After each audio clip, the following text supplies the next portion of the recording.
Hello, I'm Bob Schieffer, and welcome now to the CBS Evening News online edition. Just ahead, the people of Georgia give President Bush an extraordinary reception on the final stop of his foreign trip. Correspondent Bill Plant has details. Also, spinal cord injuries. An experimental stem cell treatment shows real promise. You'll see the amazing progress made by several patients. And can you do two things at once? Today's multitasking teens are doing much more than that. We'll show you why. It's all starting now on the CBS Evening News online edition.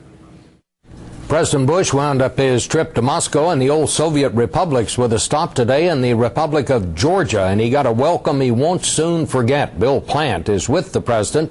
Here is his report. Georgians gave the president a rock star's welcome, turning out by the tens of thousands to hear Mr. Bush hold up their revolution as a model of democratic change. Your courage is inspiring democratic reformers and sending a message that echoes across the world. The massive turnout, which Georgians say is the largest in their history, converged on Freedom Square, where a popular movement peacefully overthrew a corrupt government last year in what's now known as the Rose Revolution. We see this same desire for liberty burning in the hearts of young people. They are demanding their freedom, and they will have it.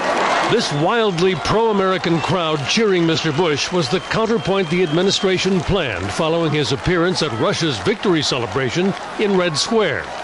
Georgians provided the enthusiastic crowd, but it was the White House that organized the stage setting.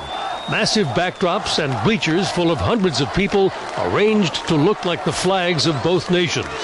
For a few days, extraordinary scenes like this have helped Mr. Bush enjoy one of the great perks of the presidency, changing the subject as he preached democracy on Russia's doorstep. Now he has to return home to face what may be a more difficult task, promoting his own domestic agenda. Bill Plant, CBS News, with the president in Tbilisi.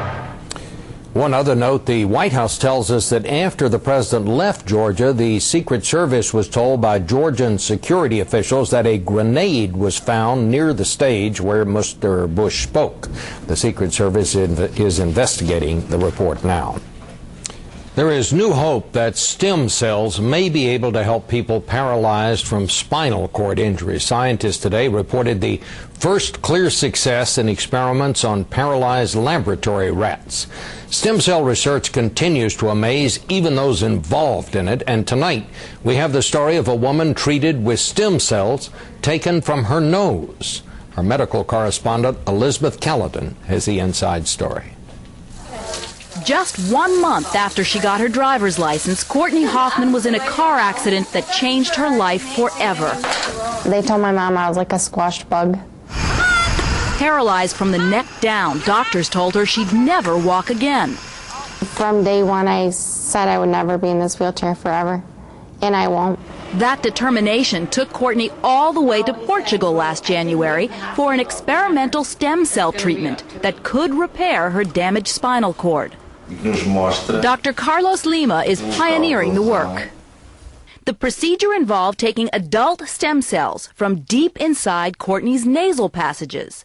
Nasal nerve cells are the only nerve cells in the body that regenerate, so the theory is they can be transplanted onto damaged nerve cells in the spine and continue to grow there. And this is very natural. It's nature will do most of the job. Courtney is one of 48 patients who've undergone the stem cell transplant in Portugal. At least 10 of them have come here afterwards to Detroit Medical Center's Rehab Institute to get back on their feet, literally. Erica Nader was the first American to have the surgery 2 years ago. Now she's standing up on her own. So this is a big step for you? This is huge, yeah. 20-year-old Amy Fells is now walking. That's right, walking around the track. It's kind of like I shouldn't be able to do this, but you are. Yeah, I am. Good job, Courtney. And just 4 months after her surgery, Courtney tried taking steps for the very first time. I've never felt anything like it before because I've never done it before. You gonna have your orthotics on? Steve Hinderer is her doctor. If there was one word to describe her progress, what might it be? Just, I guess, exciting. Do that heel straight. No one is going to walk overnight, and intense physical therapy will be required for years. But now, these women have something they didn't have before: hope. Every time I see somebody get up and walk it, I get the chills, and I think that's going to be me someday. Elizabeth Callahan, CBS News, Detroit. They used to call it the generation gap, parents and children living their lives by different rules. Well, these days the gap is on technological lines, and multitasking is the key. Grown-ups struggle to keep up with all the new gadgets. The kids embrace them and use them all at once. Mika Brzezinski with tonight's Eye on America. How much you want, a little bit? When Nick Pasqua gets home from school, he eats, checks in with the folks, almost an hour of Italian. Okay, just make sure you get it done. And heads upstairs to his multimedia center, something previous generations called a bedroom.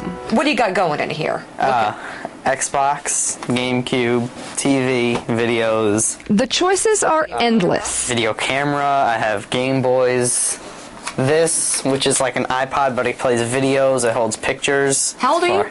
13. For hours, Nick does his homework. Yo, what's up? Chats on the phone, watches TV, and plays video games. You guys go to 1. All the while instant messaging or IMing his friend Andrew Kaufman. Andrew is IMing Nick back, talking on the phone, doing his homework with the side of Dave Matthews blaring from his speakers. I'm a natural multitasker. Call them Generation M for media. A recent study found that kids between 8 and 18 spend more than 44 hours a week plugged into computers, cell phones, music, and TV, often simultaneously. Kids' brains are on overdrive, compressing 60 hours of information into only 44. How many conversations can you have at one time? I've had 20. Someone just said, "I love you."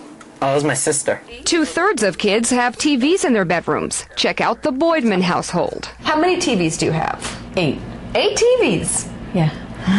That's bad. I don't want you talking to anybody. 11-year-old Alexi IMs while doing homework, as does her 17-year-old sister Stephanie. And when Stephanie's not on the computer, she's watching TV while doing math homework. People think I'm crazy, but it helps me concentrate better if the TV's on while I'm doing my homework. Professor Stephen Mintz, the author of A History of American Childhood, says Generation M is simply adapting to this multimedia world. They can cope with distraction in a way their parents cannot. But can they focus in the way their parents can? The days when kids sat in a corner and read a book are over, and that's a real loss. On the plus side, grades don't seem to be suffering. So anyone who would argue that all this multitasking is bad for the kids... Yeah, should talk to me. Or better yet, text him. In New Rochelle, New York, I'm Mika Brzezinski for Eye on America.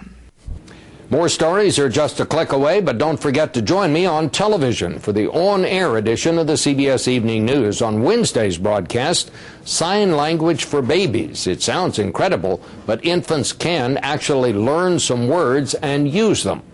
For CBSNews.com, I'm Bob Schieffer.